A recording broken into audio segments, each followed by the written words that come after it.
Pour arrêter de dramatiser l'échec, j'utilise une méthode toute simple. Elle s'appelle le « Et alors ? C'est grave ?»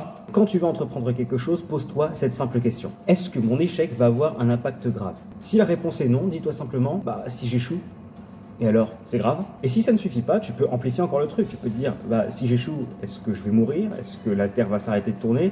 Est-ce qu'une voiture va exploser à côté de moi comme dans un film de Michael Bay? Ta peur de l'échec et de ses conséquences va se matérialiser à travers deux angles distincts. Une vision objective et une vision subjective. La plupart du temps, quand tu vas observer ce que tu comptes faire, objectivement, tu te dirais que c'est rien. Mais bizarrement, quand c'est subjectif, là, ça devient tout de suite beaucoup plus compliqué. Pourquoi? Parce que fatalement, tu amplifies les conséquences que ça peut avoir dans ta tête. Alors qu'en réalité, il suffit simplement de prendre du recul et de voir les choses avec une vision objective. Imagine que c'est quelqu'un d'autre qui s'apprête à faire ce que tu vas faire. Tu vas te dire, est-ce que son échec va être grave? Fatalement, tu vas te dire, non, pas vraiment, mais t'aurais cru.